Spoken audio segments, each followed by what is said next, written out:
अस्सलाम वालेकुम grade 10 students. आज हम एक्सरसाइज 1.1 के क्वेश्चन नंबर 3 का पार्ट नंबर 1, 2 और 5 सॉल्व करेंगे। क्योंकि तीनों सिमिलर हैं तो इसलिए हम एक ही वीडियो में इसको कवर करेंगे। प्रीवियसली हमने क्वेश्चन नंबर 1 और क्वेश्चन नंबर 2 को प्रीवियस वीडियोस में कवर कर लिया है। तो अगर आपको वीडियोस पसंद हैं तो काइंडली पेज को लाइक करें, चैनल को सब्सक्राइब करें और कमेंट सेक्शन में अगर कोई डाउट है तो उसको भी आप क्लियर कर सकते हैं।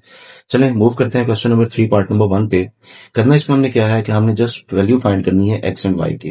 और अगर आप क्वेश्चन को थोड़ा सा गौर से देखें तो क्वेश्चन की जो लेफ्ट हैंड साइड है वो भी इटसेल्फ एक कॉम्प्लेक्स नंबर है और जो राइट हैंड साइड है वो भी एक कॉम्प्लेक्स नंबर है। ठीक है, क्यों? क्योंकि इसमें देखें तो ये एक कॉम्प्लेक्स नंबर का रियल पार्ट है, इसमें अयोटा कहीं पे भी नजर नहीं आ रहा, और ये जो है वो उस कॉम्प्लेक्स नंबर का इमेजिनरी पार्ट है। सेम यहां पर अगर आप आए राइट साइड पे तो ये जो 1 लिखा हुआ है ये इस कॉम्प्लेक्स नंबर का रियल पार्ट है, और ये जो 2 लिखा हुआ है अयोटा के साथ ये इसका इमेजिनरी पार्ट है।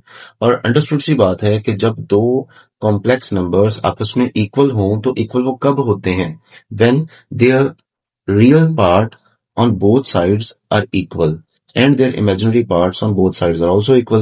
So हम इसी कॉन्सेप्ट को लेके चलेंगे। अगर ये वाकई आपस में इक्वल हैं तो इसका मतलब है हमारे पास क्या पॉसिबिलिटी बनेगी कि हम लिख सकते हैं 2x प्लस 5, यानी राइट साइड पे जो उसका रियल पार्ट है वो लेफ्ट वाले रियल पार्ट के इक्वल होना चाहिए विच इज 1। इसी तरह से जो लेफ्ट साइड पे इमेजिनरी पार्ट है विच इज y माइनस 3, ये किसके इक्वल होना चाहिए? राइट साइड के इमेजिनरी पार्ट के विच इज 2। तो इसका मतलब हम इसको ऐसे लिख सकते हैं। तो अगर हम इसको ऐसे लिख सकते हैं तो हम इसको सॉल्व कर लेते हैं। इसमें से x और y की वैल्यू निकल आएगी। कैसे? अगर मैं इस साइड पे देखूं तो मुझे x की वैल्यू चाहिए, तो हम x को एक साइड पे रहने देंगे और बाकी तमाम वैल्यूज को उठा के दूसरी तरफ ले जाएंगे। तो ये 1 ऑलरेडी यहाँ पर है, 5 इधर प्लस हो रहा है तो इधर आके क्या हो जाएगा? माइनस हो जाएगा। सो 2x मेरे पास आ जाएगा। 1 माइनस 5 कितना होगा? -4। और हमें x की वैल्यू चाहिए तो x के साथ ये 2 मल्टीप्लाई हो रहा है तो उधर जाके क्या होगा? डिवाइड हो जाएगा। सो दैट मीन्स कि हमारे पास x की वैल्यू क्या आ गई? 2 1 2, 2 2 4, तो x की वैल्यू आ गई -2। ठीक है, इसी तरह से हम y की वैल्यू भी फाइंड कर लेंगे। y की वैल्यू कैसे फाइंड करेंगे? यहाँ पे मुझे y की वैल्यू चाहिए तो मैं y को इस साइड पे रहने देता हूँ और -3 को उठा के राइट साइड पे ले जाऊंगा। तो यहाँ पे -3 है तो उधर जाके क्या हो जाएगा? +3 हो जाएगा। सो y हमारे पास आ जाएगा 3 + 2 कितना होगा?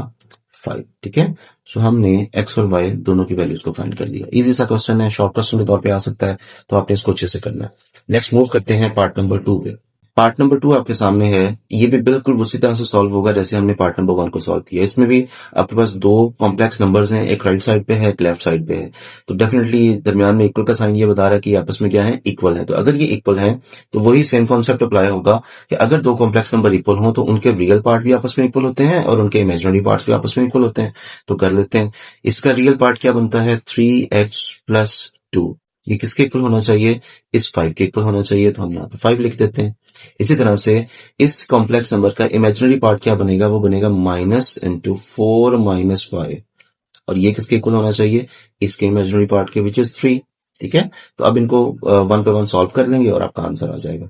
मुझे यहाँ से x की वैल्यू चाहिए तो हम क्या करेंगे? 3x 5 + 2 उधर जाके क्या हो जाएगा? -2, और मेरे पास 3x आ जाएगा। 5 - 2 कितना होगा? 3। हमें चूंकि x की वैल्यू चाहिए तो हम x को इस साइड पे रहने देते हैं। 3 इधर मल्टीप्लाई हो रहा है तो उधर जाके क्या हो जाएगा? डिवाइड हो जाएगा। 3 1 3, 3 1 3, तो x की वैल्यू क्या आ गई? 1। ठीक है, इसी तरह से y की वैल्यू अगर फाइंड करनी है तो यहाँ पे देखिए नेगेटिव साइन भी है तो उसको पहले मल्टीप्लाई कर दें अंदर। माइनस को +4 से मल्टीप्लाई करूंगा तो -4 बन जाएगा। माइनस को -y से मल्टीप्लाई करूंगा तो +y आ जाएगा इज इक्वल टू 3। हमें यहाँ से क्या चाहिए? y चाहिए। तो 3 ऑलरेडी उधर पड़ा हुआ, उसको एज इट इज रहने देते हैं। यहाँ पे -4 है, उधर जाके क्या हो जाएगा? +4। तो हमारे पास y की वैल्यू क्या आ जाएगी? 3 + 4 7 होता है। ठीक है, बिल्कुल सेम क्वेश्चन नंबर 3 के पार्ट नंबर 1 की तरह का है। मूव करते हैं पार्ट नंबर 5 पे। पार्ट नंबर 5 आपके सामने है। इसमें हमने पार्ट नंबर 3 और 4 को स्किप किया है, वो दोनों एक जैसे हैं, इसलिए हम उसको नेक्स्ट वीडियो में कवर करेंगे। पार्ट नंबर 5 की अगर बात करें तो इसमें भी सेम कॉन्सेप्ट है कि आपका जो क्वेश्चन है उसमें अगर आप गौर से देखें तो दोनों साइड पे एक एक कॉम्प्लेक्स नंबर है। इस साइड पे भी कॉम्प्लेक्स नंबर है और उस साइड पे भी कॉम्प्लेक्स नंबर है। कैसे पता चलेगा? अगेन कि यहाँ पर देखें तो इसमें आयोटा मुझे कहीं पे भी नजर नहीं आ रहा है। इसका मतलब है ये जो कॉम्प्लेक्स नंबर है इस साइड वाला, जो लेफ्ट साइड वाला, ये उस कॉम्प्लेक्स नंबर का रियल पार्ट है और ये उस कॉम्प्लेक्स नंबर का इमेजिनरी पार्ट है। सेम जो राइट साइड पे कॉम्प्लेक्स नंबर है, ये जो 8 है ये उसका रियल पार्ट है और ये जो 7 है ये उसका इमेजिनरी पार्ट है। तो अगर कॉम्प्लेक्स नंबर्स आपस में इक्वल हो तो उसकी डेफिनेशन हमने पढ़ी थी कि इनके रियल पार्ट, जैसे यहाँ पर 3x-1 है और यहाँ पर 8 है, ये भी आपस में क्या होने चाहिए? इक्वल होने चाहिए। इसी तरह से इनके जो इमेजिनरी पार्ट्स हैं 2y-3, ये भी आपस में क्या होने चाहिए? इक्वल होने चाहिए। ठीक है। सो यहां से x की वैल्यू फाइंड करनी है तो कैसे करेंगे? 8 -1 इधर आके क्या हो जाएगा? +1 और 3x इज इक्वल टू 9 और x इज इक्वल टू 9/3, क्योंकि 3 इधर मल्टीप्लाई हो रहा है तो दूसरे साइड पे जाके डिवाइड होगा।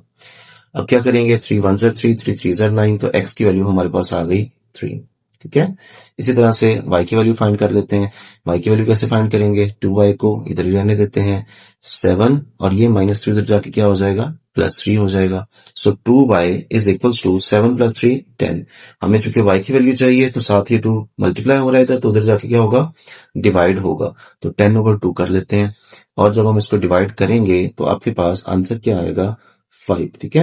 अगर आपको वीडियो अच्छी लगी है तो काइंडली चैनल को सब्सक्राइब करें, पेज को फॉलो करें और कमेंट सेक्शन में कमेंट्स भी करें ताकि इसकी रीच जो है वो बढ़ सके। Thank you.